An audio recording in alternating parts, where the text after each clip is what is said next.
Welcome everybody to the Fusion Underground. This is our first episode. It's kind of a big deal. We've been doing some rehearsals for a couple of weeks, and we are launching our season 1, episode 1. This episode will actually drop on Tuesday, so a couple of days from now. We're actually recording on Saturday. So this is the first episode. My name is Manuel Ramirez. I'm your host, and I'm joined by my co-host, the always laughable Jason Morrett. How are you doing, brother? I'm good, brother. I love you say, you're not like, maybe not so sure. How should I describe him? Yeah, let's change that up tonight. He's Jason. Yeah. It's always good. It's always good. So here at the Fusion Underground, for those who are just joining us for the first time, as many of you are, those who have not listened to our dry rehearsals up until this point, here at the Fusion Underground, we are striving to make sense of the world by having what we call principled discussions about such things as entertainment, current events, politics, and culture. Our overall mission here is to educate people to become critical thinkers so they can live more empowered and happier lives. You can find our shows and all the different ways to listen or view our shows off of our main website at fusionunderground.net. Fusion Underground, all one word, .net. You can catch us on YouTube. Our videos are also on BitChute. And you can find our feeds such as on Anchor, Breaker, Spotify, Google Podcasts, and Public Radio. All of those feeds and links are available off of the main page on our website. So just head to fusionunderground.net and you'll be able to find all the ways you can listen to the show or watch the show. You can also find us on Twitter. Our handle on Twitter is @FusionUnder. Yeah, I know. I couldn't put the whole thing on there. Very upset about that. And I just really couldn't be creative. I was trying to be creative to find a better handle and just couldn't come up with anything, couldn't find anything that was actually available. You can also email us, email the show, give us all of your thoughts and opinions, tell us exactly how we're wrong by sending those emails to contact@fusionunderground.net. Contact@fusionunderground.net. All right. So for this first episode, we are actually going to be talking about honor and its role in society. But before we get there, You have something exciting for us today. I do have some interesting things to share with you, Jason, such as, so you are not very active on social media. Would you say that is a correct statement? I am not active at all. I haven't had a Facebook account since Facebook got started. And no, I don't play on Twitter. Why is that, actually, just out of curiosity? Do you really? You want to spend the whole episode talking about that? Just maybe a couple of 30 seconds. People that I want to talk to usually call me on the phone or shoot me an email. And when I was on Facebook way long time ago, my email got obliterated with random causes and this and that. And I took about 3 weeks to go, this is not for me. This is going to end up ruling my life. And here we are today, probably 15, 20 years later. And we have a whole bunch of people saying Facebook is ruling my life. So there you go. Well, there you go. Okay. Well, all right. Well, there are a lot of different social media websites, and there is a new one, or relatively new one. I don't exactly know when this came out. I'm not all hip to the lingo as some people are in terms of the different social media platforms, but there's this new platform, or newer, I should say, than like Facebook or Twitter, called TikTok. And there has been a new craze over the last week on TikTok, where these young guys are, well, let me just play it for you, and maybe you can be as shocked and I'm gonna hate weirded you for out this, aren't I? as I was. Yeah, you probably will. So I'm gonna play it. If you're listening and you're not watching the video, we'll explain it in just a second. But for those of you watching, you might find it kind of interesting as well. So here we go. Pee your pants challenge.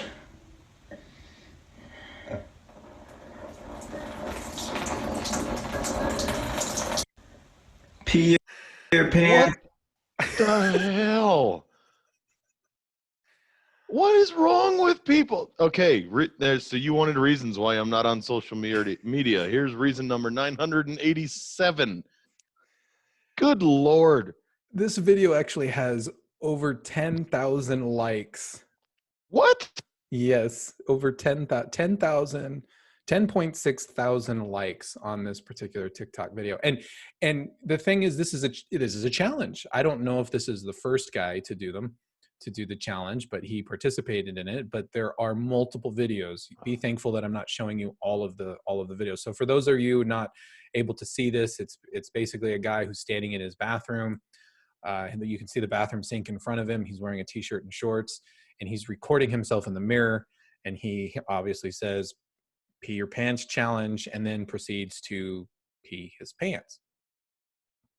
And that is what the cool kids now are doing on social media. All right, I'm issuing the please walk in front of traffic challenge to anybody who actually does this kind of stuff, because you know what? There's something wrong with you. So yeah, I don't know how to take that. Like, how how do you go about figuring, like, this is what I want to do. I want to be able to pee my pants. I really don't understand how somebody gets to that conclusion. Well, you got is considered fun. A whole sect of society that really define themselves by social media and getting those likes, other people and getting those likes, right? You know, I've got 10,000 friends. Really? Name me 5. Well, they're all on Facebook. Okay, right. So you've got no friends. Well, here's a different one. Here's a different. This is an individual. She's on Instagram. I have an Instagram account I created years ago, and I'm never on it. But I saw her online, and she's just adorable, and she was hysterical. She likes to do funny stuff. I'm surprised you're not doing stuff like what this lady. Her name is Molly. So Molly likes to make her friends laugh. So she started an Instagram account, and she just likes to create little videos to make her friends laugh. And she put this out into the world because of quarantine. And I'm just going to play it, and we'll actually we'll pause it a few times because there's some great stuff that she does in this video. And it's just a lot of fun. So let's take a look at Molly.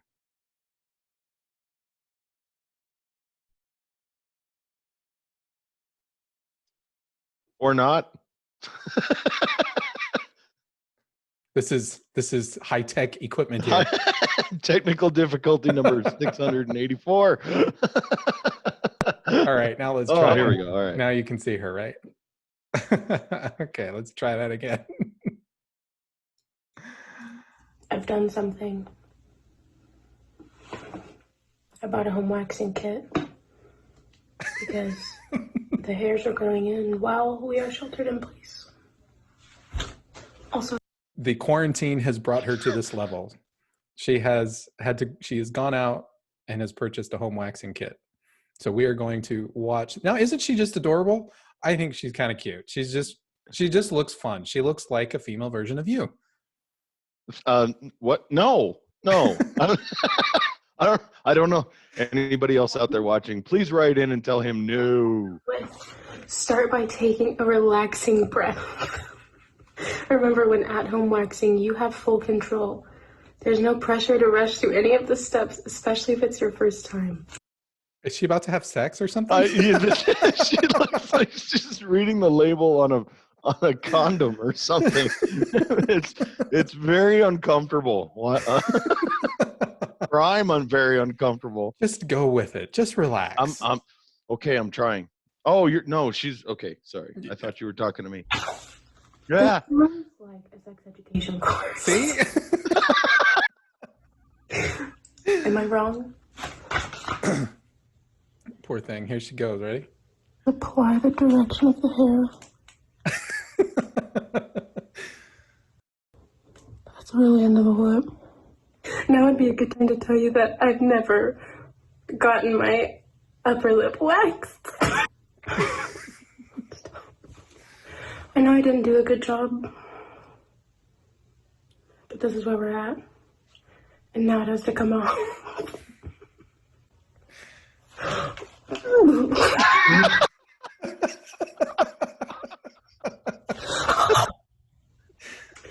I'm charging $15 a session now that I'm a professional. Her shocked face. What's great is she just kind of goes with it. You know, she's so surprised at the pain, at the sheer pain that she's inflicting upon herself. Oh. I have to test this on my wrist, and it feels like 1,000 degrees. Things are happening. Should I do What my happens when you nose? melt No, wax? that's a bad idea. She's. I never said I She's was never waxed No. before, and she's It's all choosing dripping off of her lip. to do her upper lip Falling off. first. Yeah. Am I supposed to get any aftercare? That feels very chapped. You're tough. You've passed 40 kidney stones. No. No, child of God. And she doesn't curse through the whole thing. Can you imagine trying to do this? No, but she almost threw up a little bit. And then she laughs at herself. It's great. Why is it triggering? I can't. Why does it make me want to throw up? I'm not having fun. I'm not having fun. Welcome home. Welcome home. I'm disgusting. I'm getting better. No, I'm not. Oh God, stop. You from Mulan. Help me. Tell this poor girl stop. Right? Don't you want to like go and help her? How's there still hair on there? Oh. Lord. Why?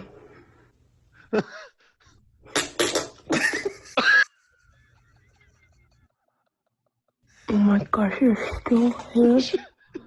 Her face just dry heaved. Do they do that? Oh my Isn't God. that funny? Oh my Oh, God. I had to share okay. that with you because it was just, she cracks me up. She just does Oh, it just to have God. fun. You know, she was looking for a way to just make her friends laugh since she couldn't see them being all in quarantine and lockdown, et cetera, et cetera. I give her a lot of credits for putting herself out like, you know, out onto the web like that. That's just, Yeah. I would have probably settled for a good old fashioned knock joke rather than, you know, trying to wax my upper lip. Although I might have done that for you just to make you laugh. should we do that for a future podcast, a future No. episode? No, stop it. I don't think anybody else wants to hear or see that either. So No, I believe a lot of people would love to see and hear no, that. I think a lot of people may grow to want to see that later after Fair a enough. few episodes. Probably. Fair enough. All right. So, okay. So just a couple of other things before we dive into the into our topic. You don't go to the movies that often. No. And is it, well, I know you don't like spending money, but is it just the money aspect of spending money on something dumb like that? Or do you just not like the experience or anything? No, I used to love to go to the movies back when I was dating. You know, my wife and I, when we were dating, we'd go to the movies quite often. Now, I think the biggest obstacle is I've got 2 kids.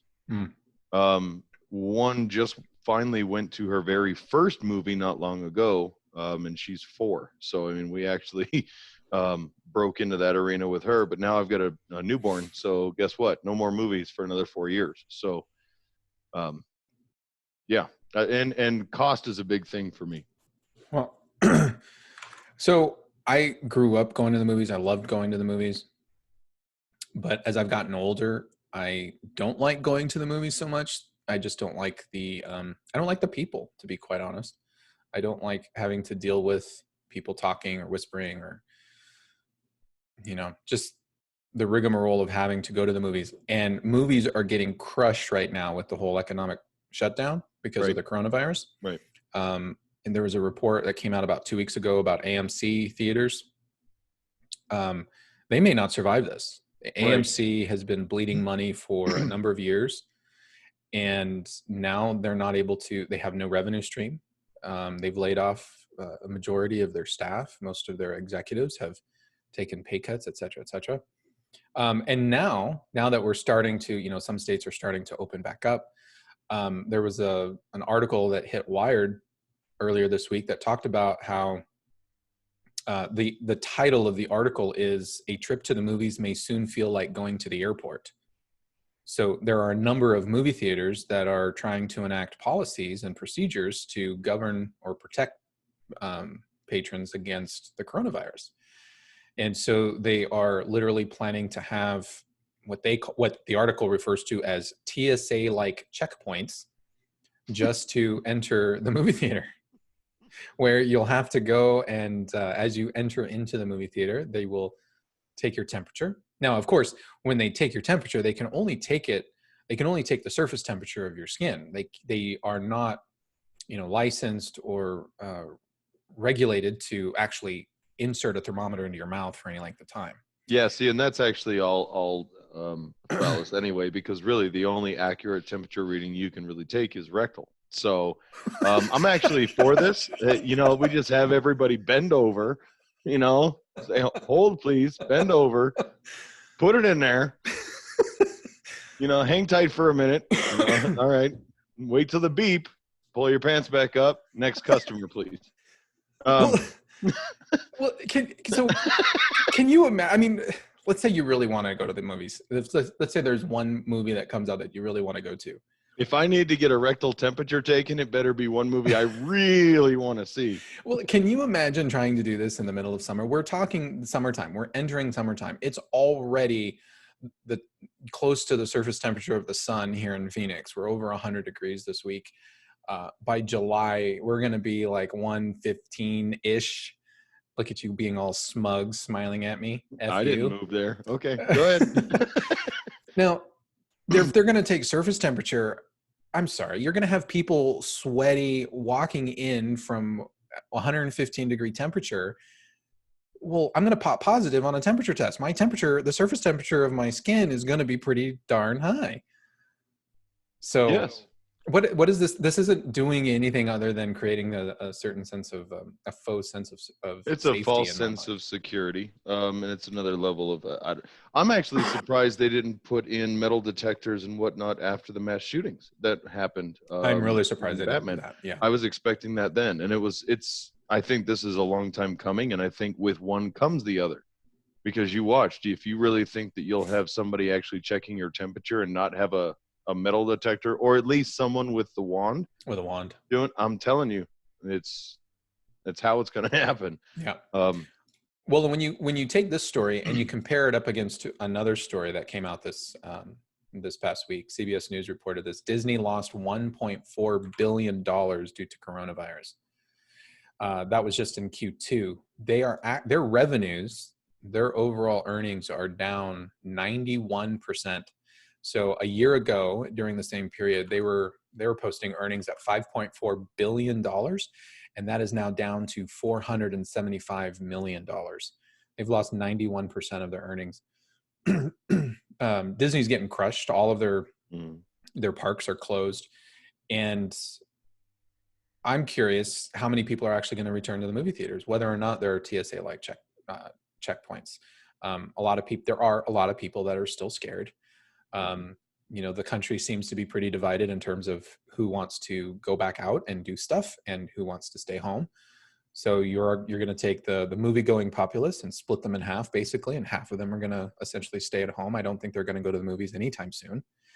And then you have the TSA-like checkpoints thrown in there, and then people that, like me, who did go to the movies, probably won't go to the movies. I have no intention of going to a movie as long as there's a TSA-type check-in. I don't want to go through that. So just another reason for me not to go to the movies. I don't think Disney's going to be recovering anytime soon. So it'll be interesting to see how they get out of this. The good thing is they have a lot in their brand. And so as long as they can weather the storm, they should be okay. I think their brand will eventually bounce back, but it could be a long road for Disney. Disney's got so many things to their name. I mean, that they're going to come out of this fine. And you know what? If the coronavirus shutting down your parks for 3 months actually hits your overall revenue to that magnitude, then think about how much money they're bringing in elsewhere, or even just in the remaining 6 months of the year. So they're, excuse me, they'll bounce back from that. I'm not too terribly worried. Matter of fact, if I was ever going to go to Disneyland and take the kids, maybe now's the time as soon as they open up. Right. Because that doesn't bother me a bit. I would absolutely take the kids because I'm sure they're going to be offering some killer deals coming up here pretty quick. There was, I think it was in Florida, they were talking about opening, but only to 25% capacity. So talk about avoiding all of the major lines and all of that, right? I would pay full price just to be one of the only 25% capacity allowed in the park, because Right. that's the biggest thing that I hated about going to Disneyland. I love Disneyland, but all of the other people around there, oh my God, it made it. Yeah, it gets miserable. absolutely insane. It's absolutely insane. So And it'll be I'm a interesting. people person, and I hated the other people.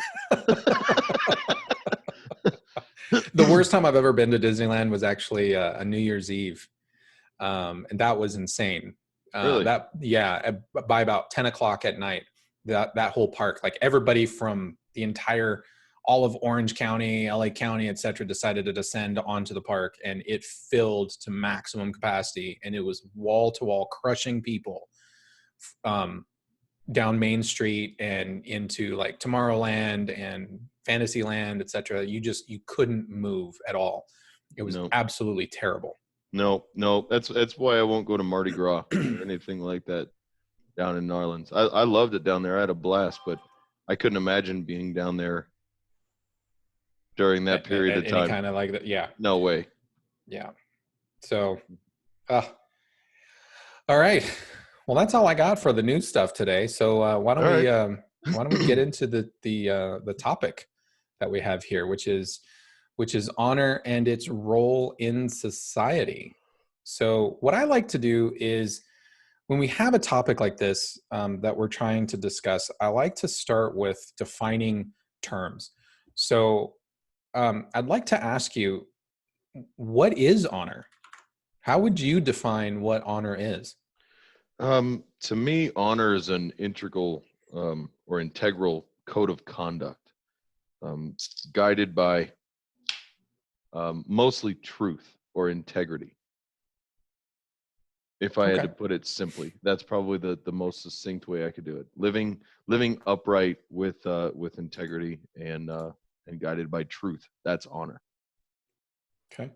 Well, I did look up the definition of honor, because I wanted to see, well, what does the actual word mean?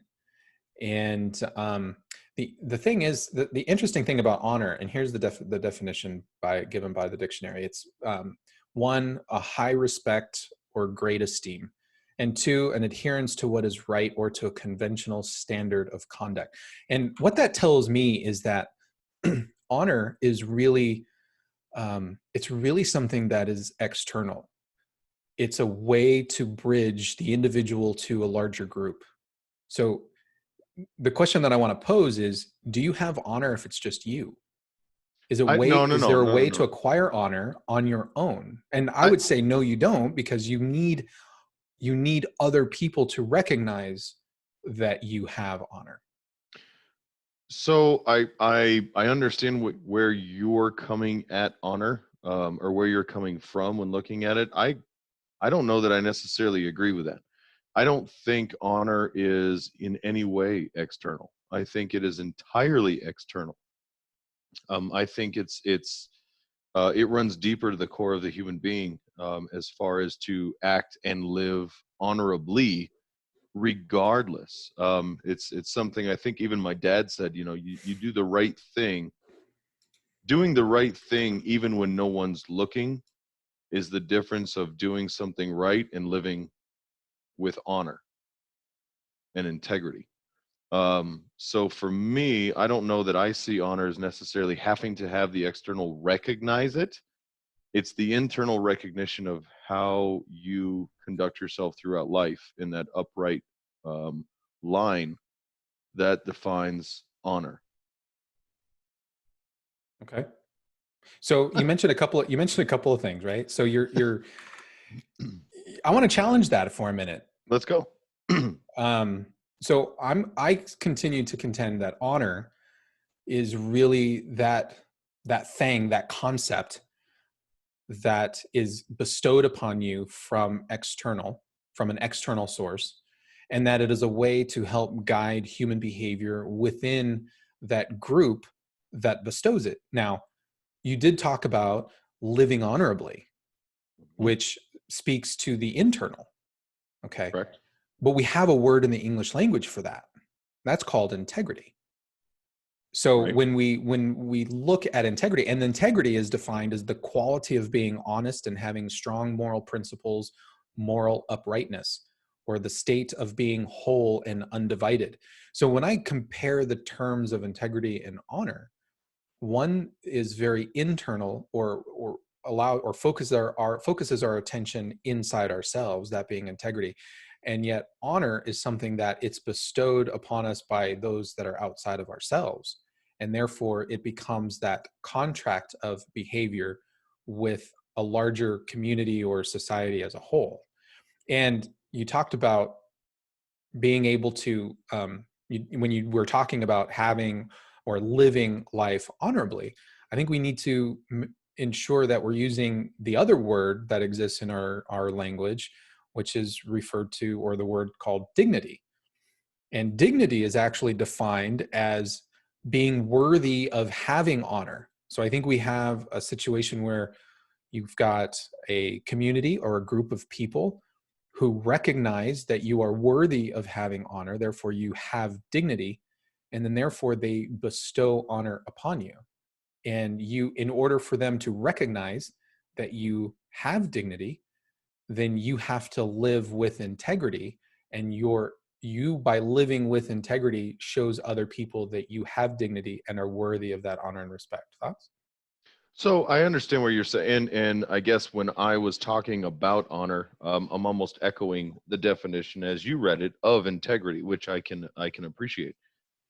However, the definition or the way you're describing honor to me sounds more of a award, in the sense of when you honor someone with a medal or a certificate or a recognition of their achievements, conduct, behavior, etc. That is to honor someone. To honor for me is, I guess, the code of honor, much like I guess the knights of old would have a code of honor, in which dignity, integrity, truth, all make up that code of honor. At least that's how I have always seen and tried to live honorably. Okay. Well, so what about people that, there are people who are bestowed a certain rank of honor in our society just by virtue of them being part of a certain group? Sure. Military is a perfect example. Easy one to relate, at least. Okay. Um, but Or yet at the maybe same, not. but yet at the same time, no, I don't dispute that. I think that, I think that we civilians tend to bestow or look favorably upon people who serve in the military. I think that's changed. I don't think that was something that was in place, let's say, during the Vietnam War or shortly thereafter. But certainly after the first Desert War, I think many civilians began to look much more favorably upon people who served. But you have other people that are bestowed honor without you even meeting them. Many doctors fall into that category. If you go to a hospital and you run into a doctor, you've never met that person, but by virtue of their participation in this group known as medical doctors, you give them a certain level of respect, for that position, for the time that they spent in school, for the effort that they put forth in learning and becoming a master of their craft or their trade to a certain degree. That's not to say that medical doctors are without error. They certainly can make mistakes, but we still place that sense of honor on them. We even call judges your honor to signify the status that they hold as judge within the courtroom.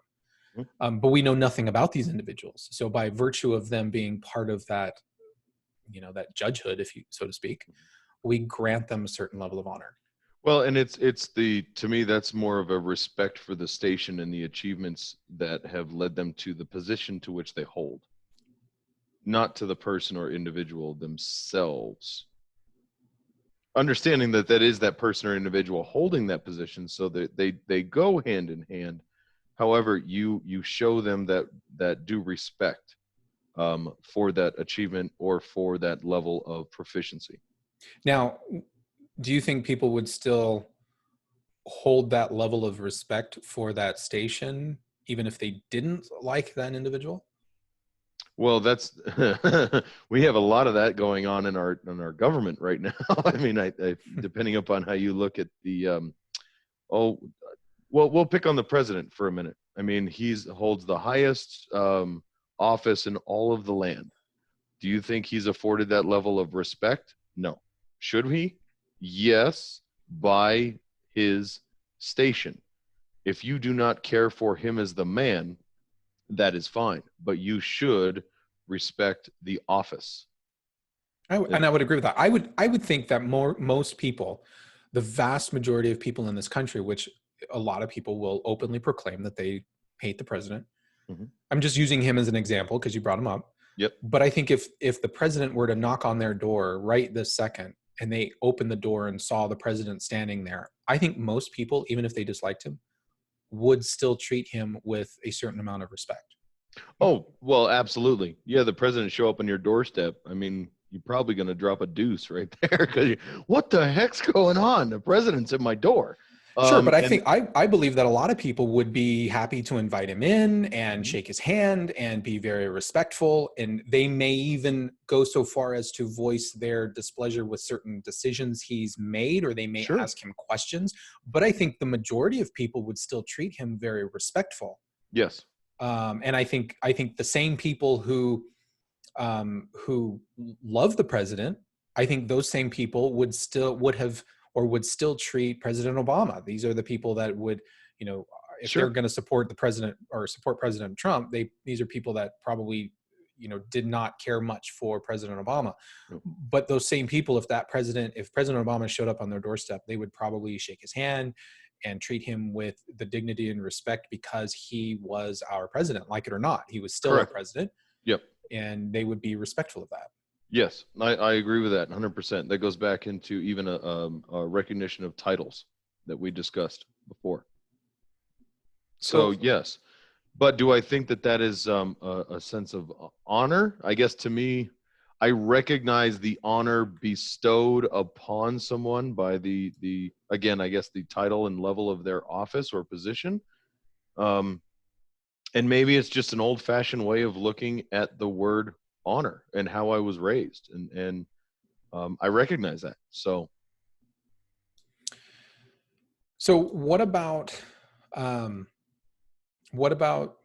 is it about honor that let me ask the question this way. Is honor transient? Meaning, does it go between groups? I don't think it does. I don't think it necessarily goes between groups. For example, I think there's a certain amount of honor amongst the mafia, for example. But honor amongst thieves, so to speak. But I don't think that level of honor is recognized by people outside of the mafia. I can agree with that. So sure. Yeah, if somebody's a gangster, even if you have somebody who's a member of a gang, there's going to be a certain level of honor that they bestow upon themselves within that particular functional group. But you have a gangster who's essentially a thug, goes into a Safeway or a grocery store. I'm not saying people are going to be disrespectful, but they're not going to afford that person the same level of honor that the in-group of the gang would afford that person. Agreed. That's an interlevel, I guess, level of respect as well. And your initiation rights into certain organizations can be honorable or less than honorable, but can still gain you respect on how you traverse the rungs of that organization. So, for example, you're talking about a thug. and I'll pick on the Crips and the Bloods. You know, if you're gonna join the Bloods, you have to kill a Crip or two or many more, and that will increase your station. And depending upon whatever crimes you commit, that's going to increase your recognition and street rep within that group. Does that mean you get honor bestowed upon you from the grocery store attendant or the clerk? No, but within that little organization, yeah, your cred goes up. Okay, so if your cred goes up, then honor can increase. And by virtue of that, your honor could decrease within that group, right? Do you think that's possible? So Yep. honor, okay, so if that's the case, if there are things that people can do within that particular group to increase their level of honor, or if there are things they can do that will decrease their level of honor, that means honor in and of itself is fluid. Okay. So that brings up an interesting question then.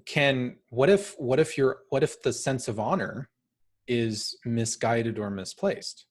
Can honor be misguided or misplaced, or does all honor only exist if we give it lofty ideals and lofty principles? Oh, I think honor can be misplaced and misguided all the time. One of my very best friends from a long time ago, we'll just say high school, has a very strict code of honor that he lives by, and he can be a stubborn jackass sometimes because he just refuses to listen to reason because he's got it in his brain that something we were going to go do or something people we were going to talk to or whatever just disagreed with his code of honor. And I'm like, you're just being a stubborn jerk. Knock it off. So do I think it can be misguided? Sure. Do I think it can be based on a belief? Yes. I also happen to think that honor, and again, going back to the definition that I used, honor to me was ingrained in my upbringing. So there is a heavy influence in what my personal code of honor is based on my father and my mother. So, okay, so you use the example of your friend who wouldn't go do whatever it is that you guys wanted to go do because of his particular code of honor. Mm-hmm. If he would have gone and done that thing, would anybody in that group have seen it? What do you mean have seen it? You're getting at a point. Spit it out. Well, I'm kind of stuck on this thread that honor is the bridge, is that link between an individual and a group of people. Integrity, and I still don't have enough to change my mind that integrity is that concept that is internal to us, that is our internal code of honor that we follow. That isn't that I'm referring to and using the definition of integrity. But the sake of honor being external to guide behavior so that I maintain my honor externally to this larger group. Because if I do things and there's nobody around to see it, that doesn't affect my honor. If I do something and I'm part of a group, and I'm specifically part of a group of whatever group that has bestowed this level of honor upon me, and if I go do something that is contrary to that group and nobody is around to see me, then their level of honor for me remains unchanged. So, well, they will still continue to see me as being an honorable person or worthy of that level of honor.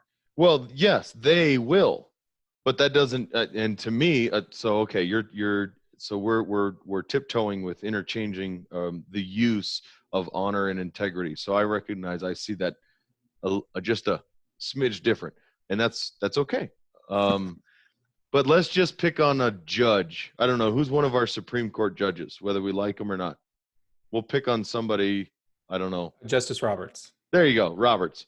If Roberts goes into a 7-Eleven and he steals a Hershey bar and nobody catches him, is he still honorable? What you're saying is, as long as nobody sees him, he's still honorable because only the people around him get to say he's honorable or not. Yes. I say that honor is something that I'm going to have to answer to God for. And so you no longer have integrity. Okay. And but that's the group would still maintain your level of honor. And I would say you're not an honorable person, but you still have the respect of your peers because they don't know any better yet. Right. They haven't found out that you now lack dignity. Okay. So yeah.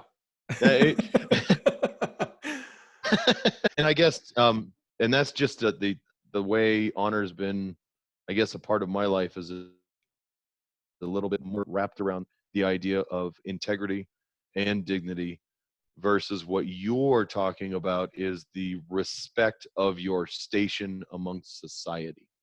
Right. Well, and there's a reason why I'm going down this track. Okay. And the reason why is because words mean very, very specific things. And often when we're talking about very difficult or ambiguous concepts, we tend to interchange words, and we use words in ways that are not exactly the way that they should be used. So while people will say, well, I live by a code of honor, it's only a code because other people recognize it and society recognize it. And I think that's an important distinction. And the reason why I say that is because if honor was more of a pervasive thing, meaning people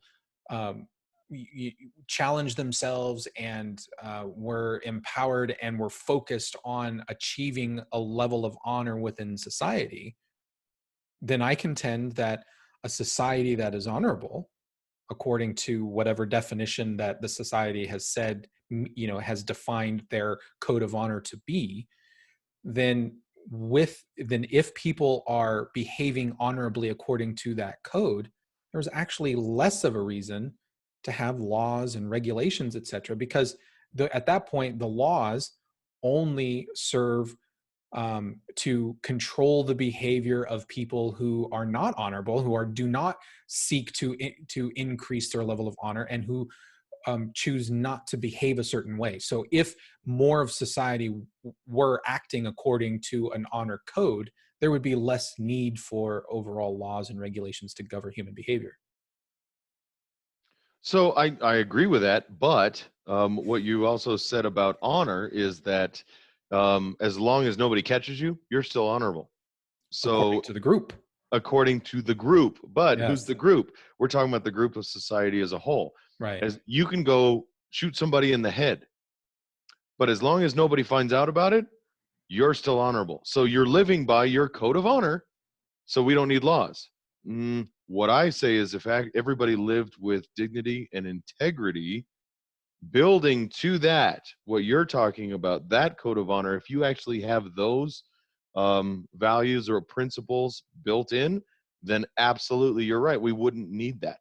Well, and I also don't think that integrity is taken out of the mix there. I think integrity and honor are two sides of the exact same coin.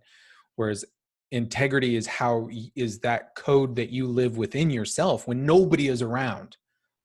But honor is that standard by which you interact with the peers of the group to which you belong, because honor, the level of honor can only be gained by that group. And when you're part of that group, whatever group it may be, then there are ways that you can increase or decrease your level of honor inside that group. So let's say you join a particular group, you can actually do things that the group approves of, and they can bestow more honor upon you, and you can rise through the various ranks of that particular group. I understand what you're saying. All I can keep coming back to is Christian Bale in American Psycho. What you're talking about, he was honorable amongst his peers. I mean, and he got a really nice brand new business card. You remember? Yeah, and actually gained more honor and more more status. Station. Right. He was murdering people in his apartment, and I mean, he didn't have any dignity or integrity. And if the group would have recognized that, then the group would have relinquished that honor away from him immediately, right? So he was able to fake it until he got it. And there are plenty of examples where most groups build in some kind of release valve that allows them to deal with people that that pull the wool over their eyes so that they can boot them out or whatever, or deal with them in their own way. Right. That's also a form. And in fact, some societies, Japan being one, the old, ancient Japanese ways of the samurai, right? Mm-hmm. If you did something that was classified as dishonorable, they had that release valve where you could kill yourself and reclaim your honor and be able to die with a little bit of dignity. So they would at least look upon you with a certain level of respect. Of favor. Correct. Yeah, absolutely. So can we at least agree then that honor governs human behavior? Sure. So, okay. So if we can agree with that, Mm-hmm. how would you compare honor to the concept of loyalty? And is there a difference? Honor to loyalty. Loyalty to me is so heavily tied to trust that my mom taught me something when I was very young that I still live by.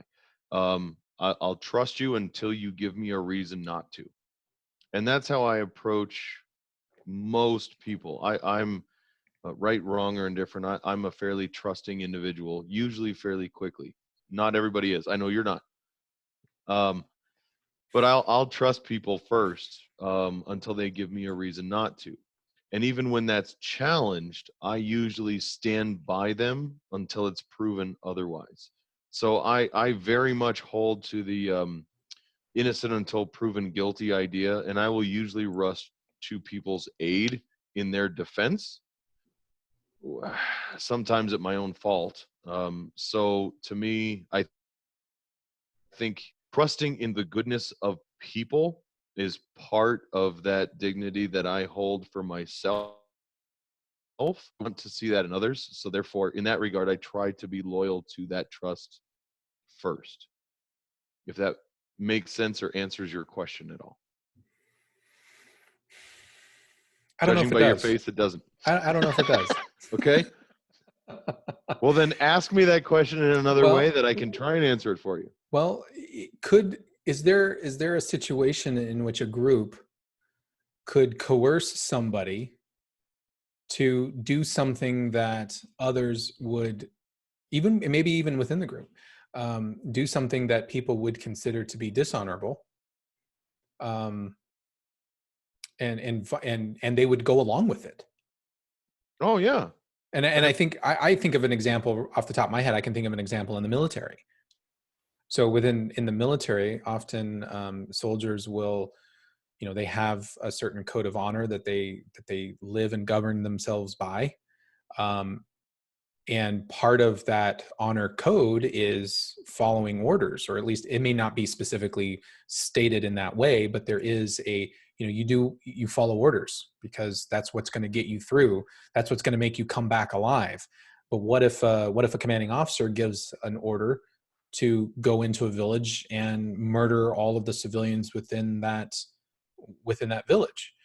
So now you have a person who is showing their dishonor, but they're using honor and playing on that honor card to try to get a group of soldiers to essentially commit murder. How does that, to me, that's a difference between acting with honor and just being loyal to your military branch or being loyal to your commanding officer, violating your own ethics and morals, violating society's, even the group's ethics and morals, just to maintain loyalty with the commanding officer in the hopes that maybe you'll gain some favor down the line. Yeah. Well, and that's to me, that's not loyalty. That's blind obedience, or even blind faith, if you want to call it that. Sure. I can agree with that. And I don't know really how to put myself in a situation like that and talk myself out of it, at least not from this chair.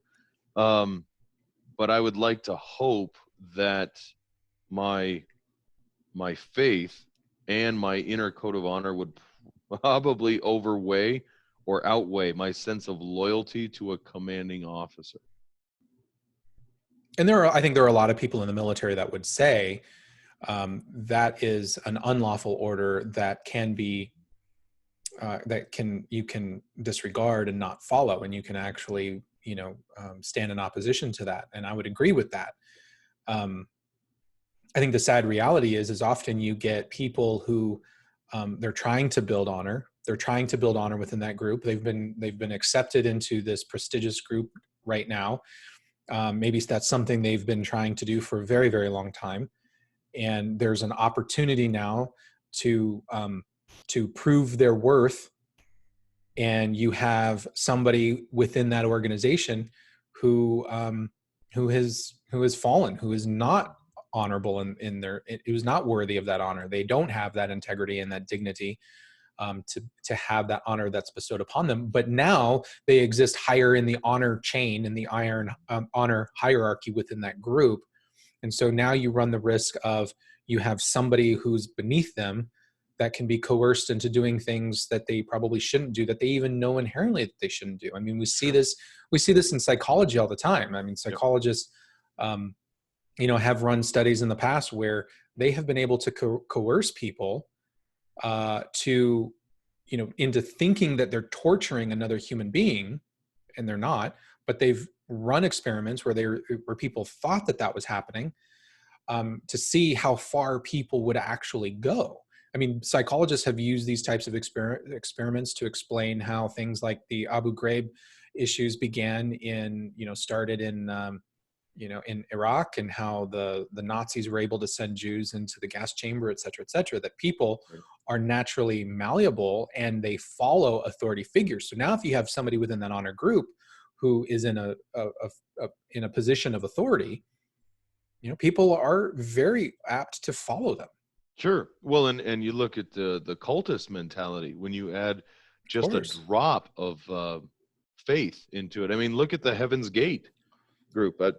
I'm aging myself now. That was a long time ago. But I mean, that's the difference between saying, okay, you know what, this isn't right. I'm going to go home, or I'm going to wear the robe, hop into bed, and drink the punch. I mean, there's a point where I guess common sense has to come into play. But then again, I grew up hearing common sense was not so common. Well, there's also the possibility, I think, and I think we see it almost on a daily basis, especially if you follow politics. You see these situations where people will actually mute themselves to maintain a certain level of honor within a group. For example, we're seeing that right now, if you happen to follow politics. We're seeing that with Joe Biden, who running for president on the Democrat ticket. Mm-hmm. Tara Meade, I think is her name, came out a few weeks ago and said that she was sexually assaulted by Joe Biden. Right. And there was crickets from feminists on social media and the Me Too movement and the Believe All Women movement. These were the same people that were irate over Kavanaugh when Justice Kavanaugh was going through his nomination process. You had Dr. Blasey Ford, who came out and said that she was sexually assaulted by Kavanaugh. Mm-hmm. And you had this movement rise up who said we have to believe all women, and the Me Too movement, et cetera, et cetera. And the stipulation in that, or the underlying theme, was guilty by, that he was guilty until proven innocent in that situation. Correct. Right. And even Joe Biden has a history of saying all women must be believed. And if a woman comes forward and says that she was sexually assaulted, you have to start by believing her. Correct. But that rule doesn't apply in this situation, because now we're seeing people who fall on the political left. They're completely silent. At first they were silent about it. Then the pressure began to mount. And then they said, well, she at least deserves to have her say. And now people are saying, well, we believe her, but I'm still going to vote for the guy. So they've changed, and they've basically shown to be malleable in their values and principles, so that they can maintain their position within their honor structure called the Democrat Party. I'm not trying to isolate and pick on Democrats per se. These types of things also happen across the political spectrum. I'm using this as an example to try to paint a picture that we're actually seeing happen now. Yeah, and I suppose in all fairness, to keep everything equal across the board, we have to assume that those values and principles that were expressed during Kavanaugh's nomination process and going through that were in fact values and principles then, so they should in fact be values and principles now. They were not well, no, I'm not even going to go into what they may or may not have been. So we have to assume, based on the idea that everybody is for the most part good, is what I think you were getting at. We'll get into that later. In that if it's true then, it's true now. So either it wasn't, or what you're suggesting is that they're able to actually table those core values and principles for the sake of political expediency. Yeah, because at the time, I don't know if people remember Kavanaugh. I know Americans have a tendency to forget things as soon as the news cycle changes. But there were people who were on the Me Too movement, who were saying, just because the allegation exists means that Kavanaugh should self-withdraw from his own nomination to the Supreme Court. Right. So if that is a principle, and if that is a rule that should be applied, then that rule should be applied indiscriminately. It doesn't matter which side of the political spectrum a person charged of something, or when an allegation is levied against them, it shouldn't matter then what side of the political spectrum. If that is a value that somebody absolutely 100% believes, and they're saying, yes, anytime a woman comes out and accuses a man of sexual assault, and that man is up for a prestigious position, then the man should withdraw.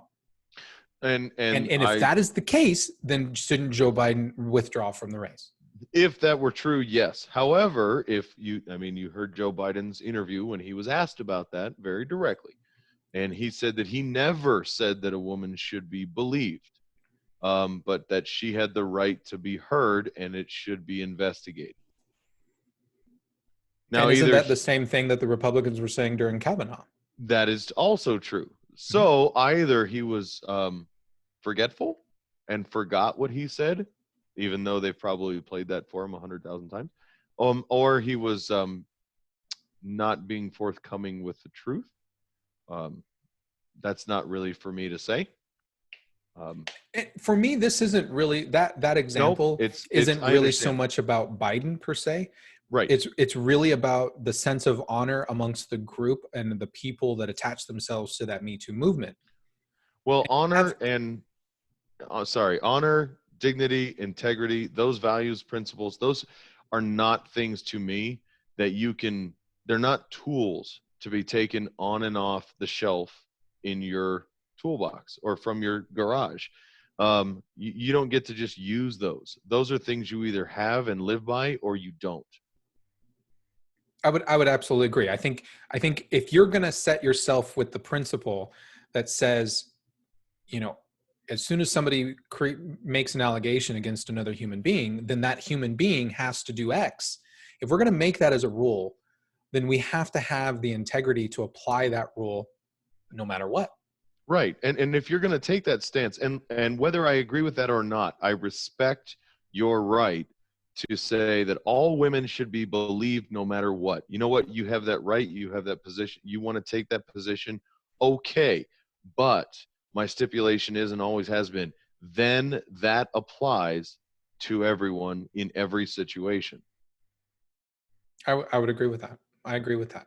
And you also have some people that their sense of honor in terms of maintaining honor within the group known as that Me Too organization or known as the Democrat Party right now, they're self-muting. In other words, they're not talking about it at all.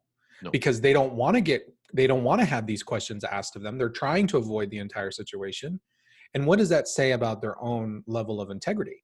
Some of these individuals are the same people who were extremely vocal against Kavanaugh. And now this has come out with Biden and they're completely clamming up and saying, I'm not even going to talk about it. They're self-muting themselves. So what does that say about the level of integrity of those individuals? Well, and again, are those values and principles, or were they tools at the time? And I think they are tools at the time. I would have a lot more respect for a lot of these individuals if they just simply came out and said, you know what? During Brett Kavanaugh's confirmation hearings, we were throwing everything, anything and everything at him, including the kitchen sink, because we just didn't want him on the bench. And that's the only reason why we came up with the rule to begin with, is because I would have more respect. I might not agree with them. Well, I know I certainly wouldn't agree with them. I can tell you that. I still wouldn't agree with them, but I would at least go, hey, you know what? At least you're consistent. Well, and that's the integrity part as well that we talked about. You know, are you living with that virtue of truth? And to me, that's valuable. And if you make a mistake or you lie, God forbid, at least own up to it eventually, because otherwise you end up in the position you're at right now. All right. Well, good talk. Yeah. So obviously this was something eating at the back of your mind, and I think I kind of veered us off into a little bit of a different direction on honor. But do you think we actually were able to capture what you were looking for? Yeah, I just wanted to put that out into the interwebs. You know, my goal is my hope was to define some terms and really to demonstrate, not even so much in terms of honor. I think there might be listeners out there who will think about it and might apply it into their own lives in a particular way, or might think, where do I gain honor from, and how do I maintain that honor, et cetera, et cetera. But I really kind of hope people recognize that sometimes honor can be used as a weapon. Sure. That it doesn't always mean that it's a good thing. And I think that's the important thing to take away from here, is to critically evaluate, is just because you're part of a given honor circle, and just because you have been bestowed honor by the group and you are looked upon honorably, what are you going to do when the group no longer follows that, or the group may change that honor code on you? Right. Like we've seen with the Me Too movement. And if the group changes that honor code, well, are you willing to go along with it so that you can maintain your status? Or are you strong enough to challenge that idea and say, you know what, that doesn't align with the integrity that I want to maintain, so it's time for me to part ways? Sure. Well, and the things that matter the most to you in life, whether it's your own reputation, your own integrity, your family, your faith. I mean, these are things that people lay down and die for. And a lot of times, I think people are manipulated into believing that those things are under attack from certain people or certain places or other ideals, and that's when they lose their rational thinking abilities, and they turn into the defenders of those ideals, those beliefs, those people in their family, whoever that is, and that's when they're most easily manipulated. Yeah, and they still adhere to the values and principles of that honor code that existed, let's say 20 years ago. But the group has changed the definition slowly over time. Sure. And now their honor code is something completely different. And now it's 20 years later, and you kind of raise your head and you look around the group and you're like, who are these people? How did they even get in here? I don't recognize this anymore. I don't recognize this anymore. This isn't what I joined. Sure. Do you have that fortitude to say, I'm out? I need to step away from this because this no longer aligns with the values that I believe in. And that's happening in a lot of places, I think, and especially as our society evolves, and it seems to me to be evolving at a much more rapid pace. But there are, churches that people join that were appealing to them in a certain way, and they were brought up and brought into that church, and then they look around and go, I don't recognize this congregation anymore. And that's fair. Are you stuck there out of loyalty, or are you actually able to look at it rationally and go, this is not what I signed up for. This is not what I came into. I don't believe in this church. Doesn't mean that you've lost your faith in the core of what it is. And that exists in a other organizations of multiple types around the world. Now, there's something that I want to analyze just really quickly here, and that is if the organization, let's say, for example, 20 years have gone by and you realize, you know what, my values no longer align to this organization that I'm a part of, or this part of my community. I no longer fit. Right. It doesn't necessarily mean that the honor code is bad. There are situations, I think, that that yes, you may look at yourself, and you may look at the group, and you might think, I don't really feel like I fit in. But if that code of honor is worthy of emulation, people should not also just leave because it's easier to remove yourself and live in a way with less integrity. Sure. I think you need to realize that if this is something that is worthwhile, do I need to put in the extra effort? Because honor codes, let's face it, those codes of honor are typically not easy to maintain. So just because it gets hard, it doesn't mean it's necessarily wrong. Right. And I think people need to analyze it from all those different perspectives and say, do I need to realign myself with the code of honor, or has the code of honor changed so much that it no longer fits with my integrity, and now I need to leave? Yeah, and there are things worth fighting for. Absolutely 100% worth fighting for, and many organizations have that honor code, those core values at heart. And a lot of times the culture within parts of that organization change. If you're part of a company that's got an overarching, we'll just say corporate structure, let's say, and those core values are still there, but your individual, branch or location the culture starts to change within it. I think that those things can be turned around, and that culture can be reverted, and that honor can be restored. And that's hard. It's easy to walk away. So I would challenge everybody out there, if it's something worth fighting for, absolutely do it. Just make sure you're fighting for the right things. And that's up to the individual to truly analyze, think rationally, and ask those questions yourself, because I can't answer them for you. Neither can Lucy. Right. So do you have any other final thoughts before we close this topic out?